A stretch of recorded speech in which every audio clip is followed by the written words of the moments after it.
melayang jauh, berteman langit lepas.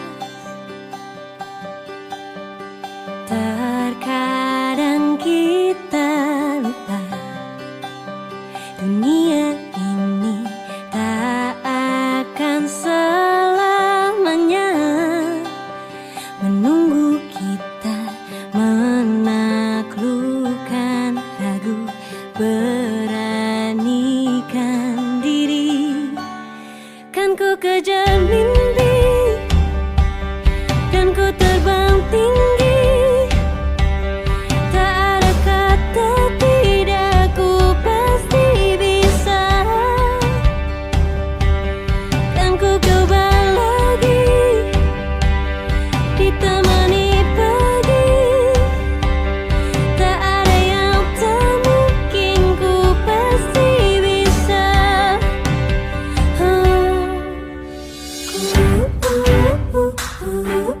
Bisa.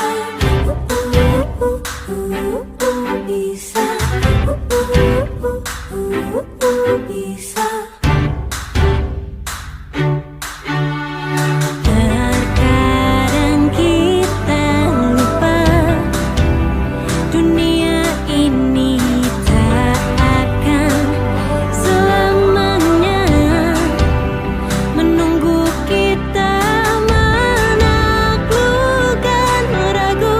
Beranikan diri, kan ku kejar mimpi, kan ku terbang tinggi. Tak ada kata tidak, ku pasti bisa. Kan ku coba lagi, ditemani pagi. Tak ada yang tak mungkin, ku pasti bisa.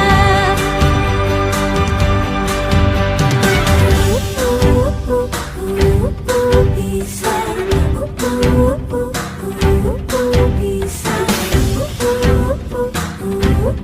Bisa.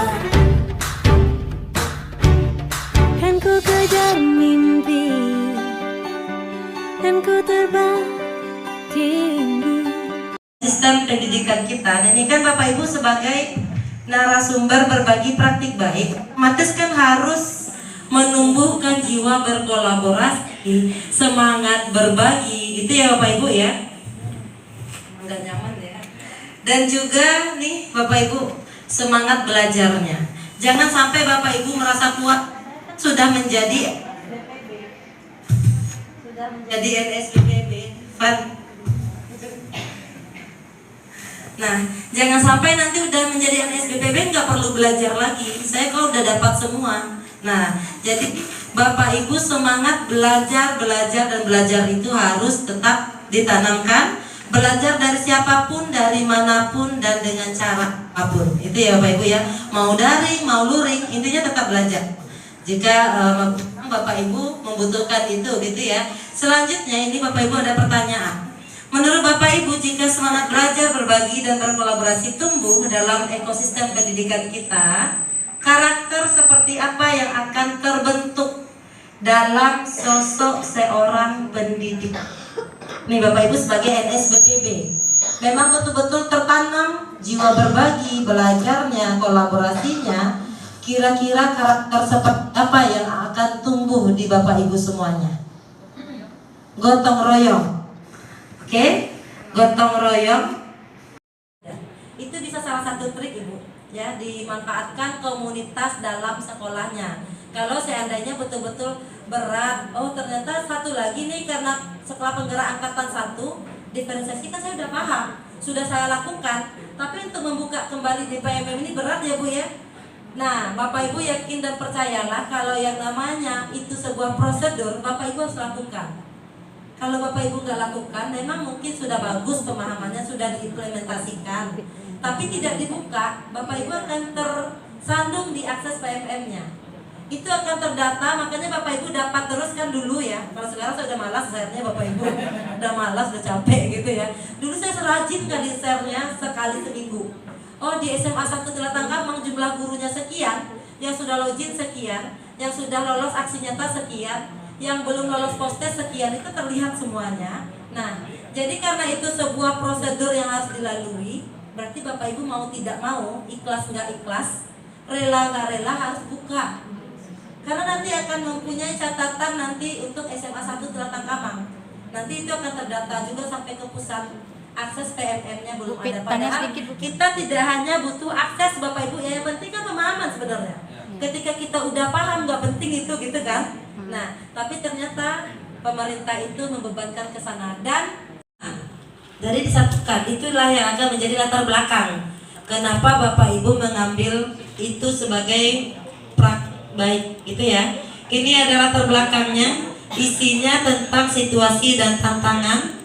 Ada aksi Bapak Ibu, ini ada 4 aksi. Ada refleksi hasil dan dampak, dan ada tips dari Bapak Ibu pemilik praktik baiknya. Ada tipsnya ini. Nih ya, ini gambaran. Jadi nanti Bapak Ibu akan merancang sebuah naskah yang seperti ini Bapak Ibu. Harapannya setelah Bapak Ibu susun naskahnya, buat naskahnya, nanti bisa Bapak Ibu upload di bukti karya. Bisa Bapak Ibu, sehingga nanti bisa menambah jumlah bukti karya Bapak Ibu di PMM. Ini gambarannya ya. Ini paragraf pengaitnya, ini situasi tantangan, aksi dan refleksinya di sini. Oke, ini tidak akan terbaca loh Bapak Ibu. Dan ini ada kerangka naskah praktik baik Bapak Ibu. Yang pertama, Bapak Ibu akan menulis judul. Ingat, ada beberapa hal tadi yang harus Bapak Ibu perhatikan. Judul tidak boleh satu kata. Judul tidak boleh ada tentang teori. Dan tidak boleh abstrak Bapak Ibu. Itu yang harus diperhatikan. Ada paragraf pengaitnya yang menjelaskan tentang judul Bapak Ibu. Ini paragraf pengait. Nanti ada aksi, refleksi, hasil dan dampak, serta tips dari si pemilik bukti karyanya, praktik baiknya gitu ya. Ini gambaran 5 ini yang harus kita penuhi hari ini, nanti di saat mengerjakan LK. Oke. Selanjutnya, ini tips menulis judul Bapak Ibu supaya gak bingung lagi tepat atau kurang tepat ya. Yang pertama, jumlah kata. Jangan sampai 1 kata atau lebih dari 15 kata Bapak Ibu. Nih, apa peran saya sebagai guru dalam IKM? Nah ini Bapak Ibu ya, perhatikan jumlah katanya. Selanjutnya, kata kunci yang menggambarkan isi. Harus ada kata kunci di sini yang menggambarkan isi bukti karya Bapak Ibu. Contoh, apa peran saya sebagai guru dalam IKM yang akan dibahas nanti di isinya apa? Peran sebagai guru. Kalau yang nomor 2 ini, modifikasi modul belajar sesuai prinsip pembelajaran terdiferensiasi, isinya apa nanti? Modul ajarnya atau modul yang sudah dimodifikasi. Berarti modul yang sudah dimodifikasi yang di dalamnya memuat tentang prinsip ini, pembelajaran terdiferensiasi. Selanjutnya, keterkaitan judul dengan isi cerita Bapak Ibu. Nih, jangan sampai judulnya diferensiasi, isi ceritanya kemana-mana Bapak Ibu, lari dari diferensiasi. Nih, memodifikasi modul ajar sesuai prinsip pembelajaran.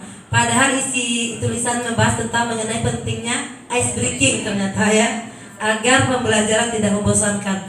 Dan ini yang terjadi di apresiasi HGN kemarin Bapak Ibu.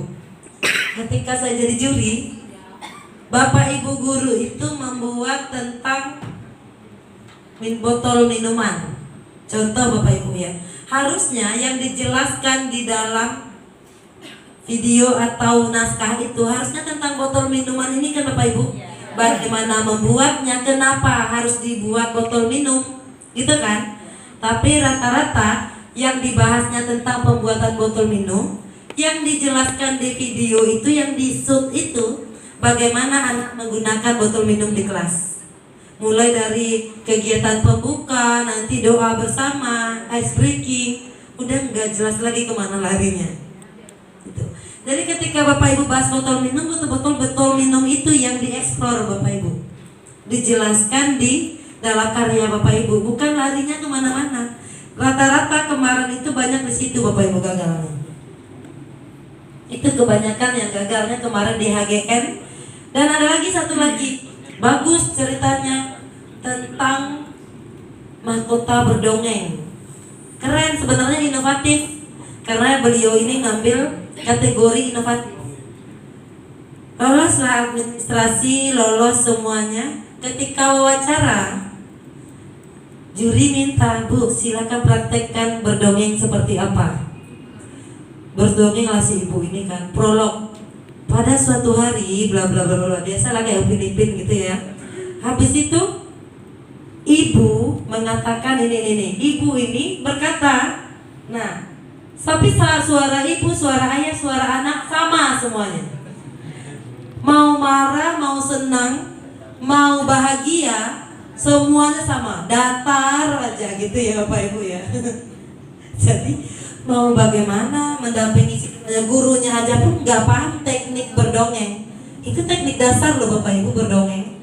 Nah, teknik dasar aja nggak dapat Bapak Ibu.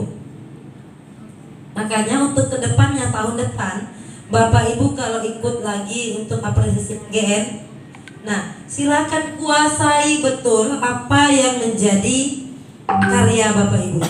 Jadi jangan karyanya bagus tapi Bapak Ibu nggak bisa mempertahankan di depan juri pas wawancaranya. Itu akan fatal Bapak Ibu. Karena dia tidak hanya administrasi ya, dia juga akan terkait dengan penilaian wawancaranya. Itu gambarannya. Selanjutnya Bapak Ibu, tips menulis judul berikutnya. Ini yang harus dihindari Bapak Ibu ya. Ini yang harus diperhatikan, ini yang harus dihindari. Ini yang harus Bapak Ibu hindari, jangan sampai dilakukan nanti hal-hal yang harus dihindari ini. Yang pertama, teoritis atau menggunakan istilah yang sulit dimengerti. Teori konvergensi. Bapak Ibu harus buka dulu kamus bahasa Indonesia. Apa itu konvergensi? Nah ini, dan pengaruh pendidikan terhadap taksonomi belum anak. Makanya tadi kurang tepat Bapak Ibu ya, karena teoritis, menggunakan istilah yang sulit. Selanjutnya abstrak, menggunakan bahasa yang terlalu filosofis. Pendidikan selama 1 abad. 1 abad loh Bapak Ibu. Nah, apa peran saya sebagai guru? Ini huruf pertamanya ini huruf besar. Ya benar. Oke, lanjut Bapak Ibu.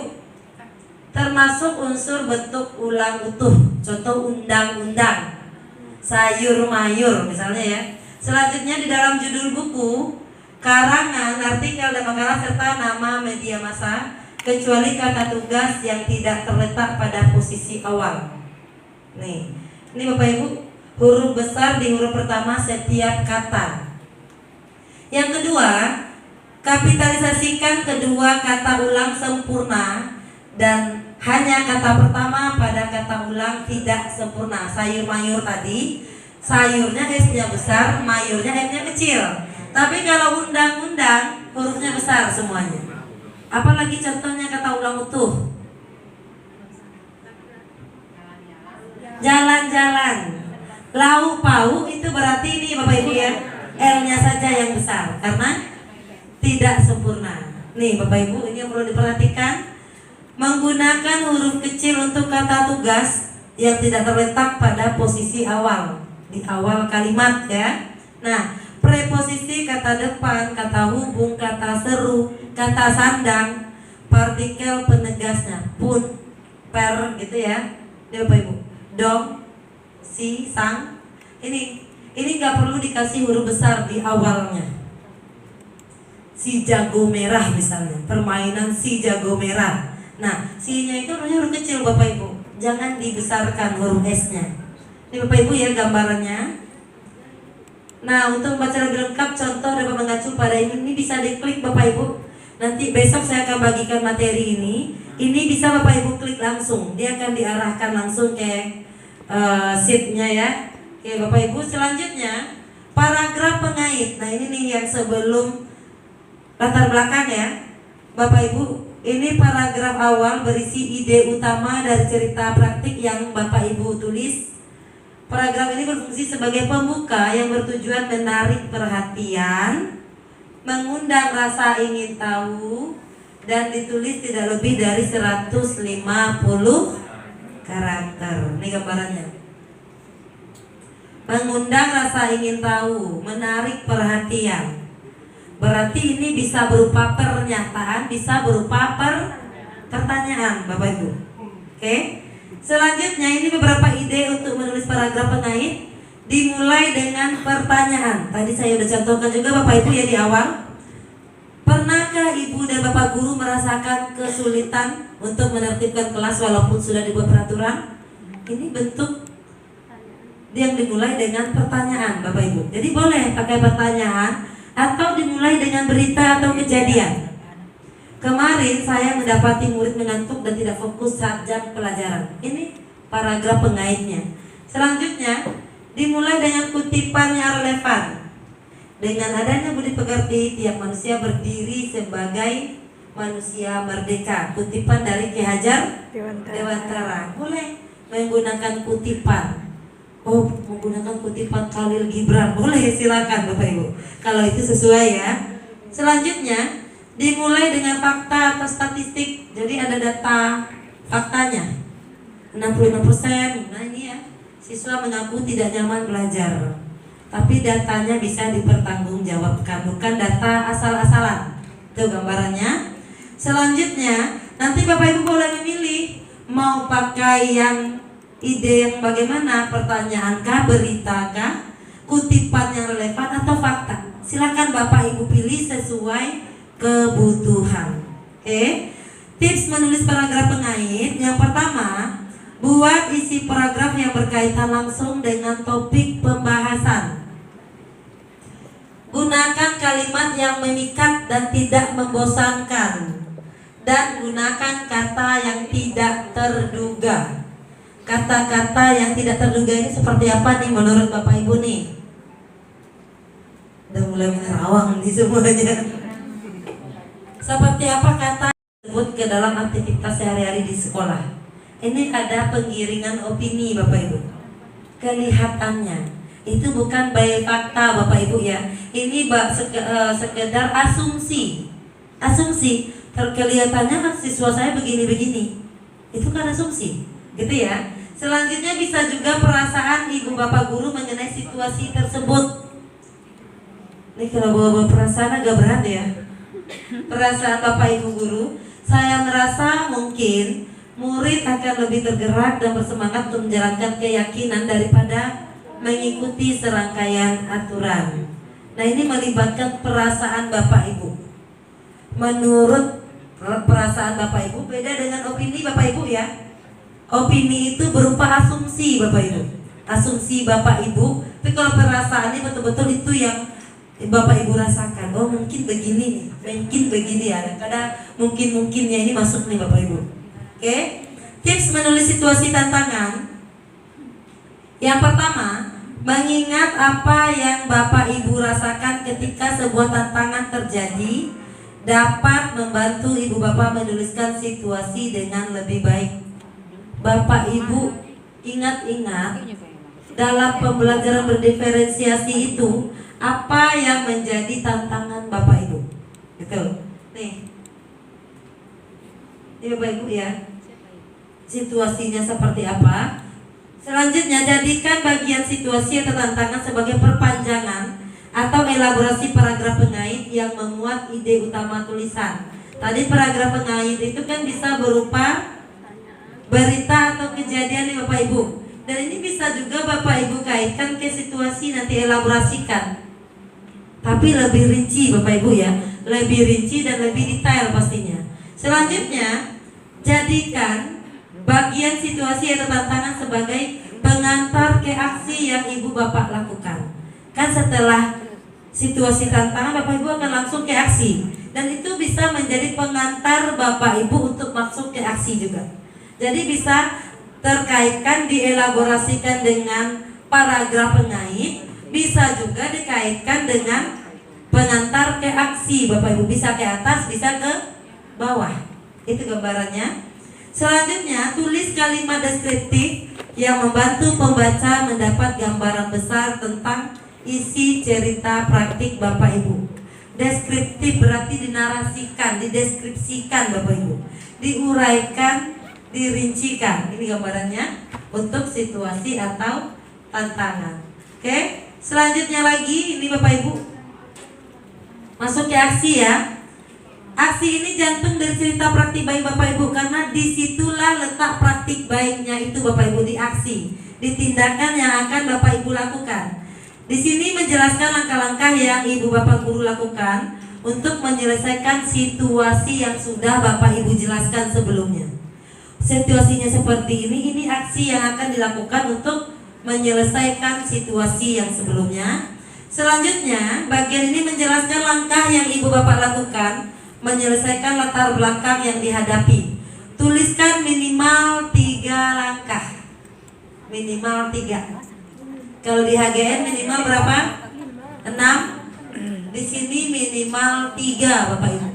Ini ya. Ibu dan Bapak dapat menuliskan subjudul terlebih dahulu untuk memetakan langkahnya. Subjudulnya langkah pertama apa, langkah kedua apa. Ada subjudulnya. Pastikan dalam satu langkah hanya ada satu ide atau kalimat utama. Lalu tuliskan minimal 1 kalimat yang mendukung ide utama. Jadi satu langkah itu hanya ada 1 ide utama. Jangan sampai nanti 2 ide Bapak Ibu. Cukup 1 ide utama. Bertanya ke wali kelas yang lama. Kalau dia sekarang kelas 4, berarti ditanya ke wali kelas 3 yang sebelumnya mendampingi si anak. Bagaimana si anak ini sebelum? Apalagi Bapak Ibu biasanya? Sangat menginspirasi, cakep. Luar biasa. Luar biasa, biasa di luar gitu ya. Nah, biasanya kan seperti itu aja. Apakah yang kata-kata seperti itu sudah termasuk yang membangun gitu ya? Umpan balik yang atau belum gitu ya? Nanti kita kupas Bapak Ibu lebih dalam. Cuma saya izin bertanya, Bapak Ibu untuk tugas-tugasnya sudah semua? Sudah. Serius? Serius. Coba jujur. Konten bagus dan menarik, bagus. Ada yang belum? Ada. Ada. Langsung keluar ya? Langsung keluar. Siapa lagi yang Videonya belum? iya, Ayo. video. Iya enggak, Bu. Enggak, nanti. Oke, panitia udah lengkap semua. Sini ada yang belum Ibu? Gak apa-apa Bu, gak akan saya kasih hukuman loh Bu. Belum. Siapa lagi yang belum? Tadi kompak bilang udah gitu ya. Bapak Ibu, sekarang kita akan lihat ya hasil tugas Bapak Ibu dalam membuat narasi video. Kira-kira tugas siapa yang akan kita ambil? Jangan Surya lagi dong, kemarin udah. Yang kemarin udah jangan. Ya Bapak Ibu, siapa lagi yang belum nih? Bu Ayu udah datang? Jangan orang yang belum datang yang diminta, orang belum ngirim juga ya. Ibu Siska, si Ibu Siska dari mana Ibu? Dari tadi. Bu Siska ya, saya cari Bu Siska. Oke, bentar. Bapak Ibu, kita pagi ini kita akan review ya tugas kemarin. Sebelum masuk ke umpan balik ini materinya sedikit loh Bapak Ibu. Kalau nggak salah ya. Bu Siska Dwiani Bu. Oke. Baik. Wih. Iya, enggak tuh yang sendiri tuh, Bu. Ya udah lah, Bu, kemarin. Yang Terbaca video udah dan buat, terlihat, Bu, Ibu? saya mah. Itu yang naskah. Oke, memang jago saya memperbesar ternyata.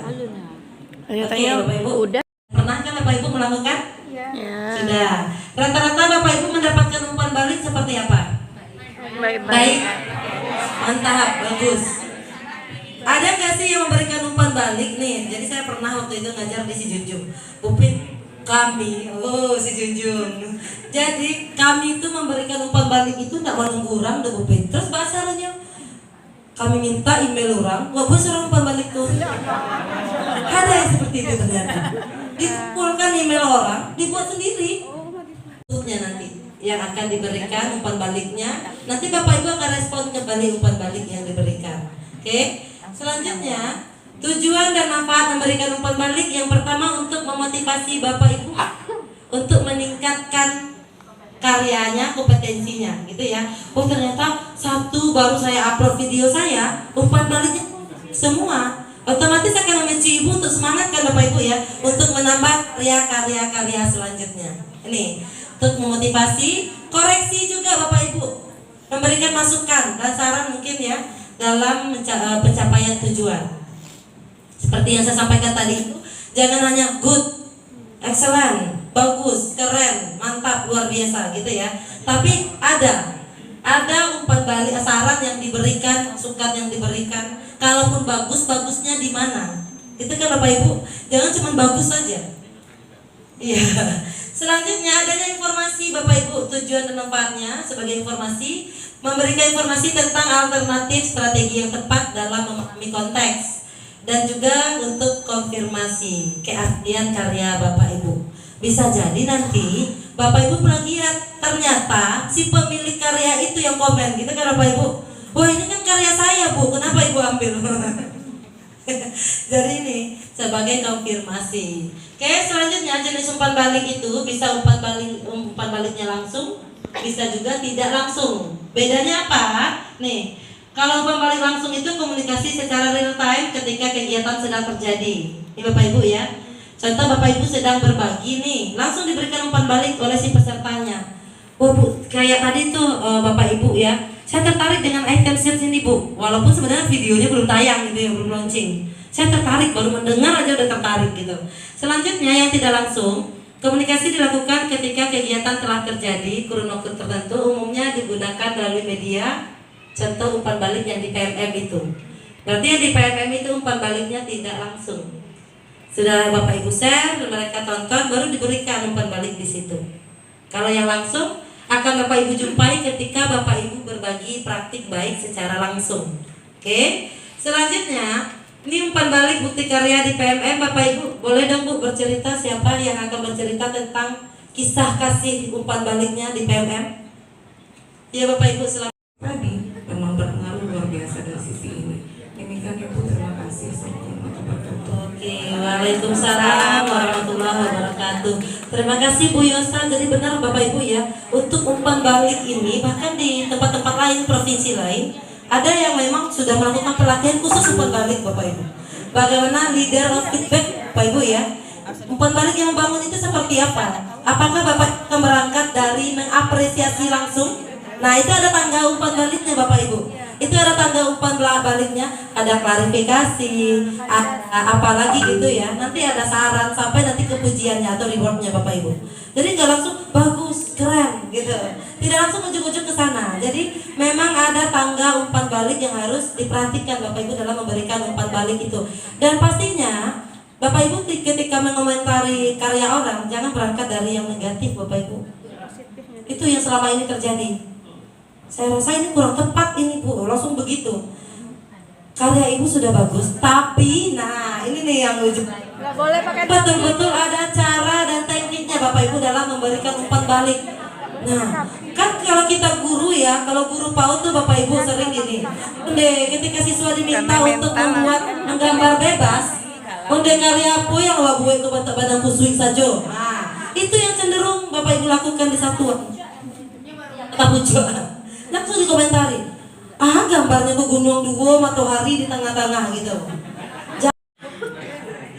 Ada 4P Bapak Ibu, ini umpan balik yang baik. Yang pertama itu ada perbaikan, ada profesional, ada perspektif, dan ada pembelajaran. Jadi 4P ini Bapak Ibu ya. Ini kayaknya tanda-tanda mau pulang ya, kayaknya pada pulang. karena ada P-nya Bu, pulang. Berarti 5P ya pagi ini ya. P kelima itu pulang. Oke Bapak Ibu, saya untuk menerapkan dalam mengajar di sekolah, semangat dan terus berbagi kebaikan dulu dalam Ini kayaknya belum sampai 20 kata ya.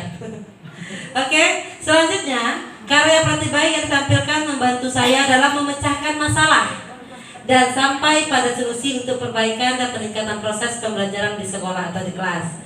Ada lagi, karya Pratibha sangat menarik sehingga bisa menimbulkan rasa ingin tahu murid dalam belajar sendiri. Berarti ini karyanya itu memancing rasa ingin tahu anak ya Bapak Ibu ya.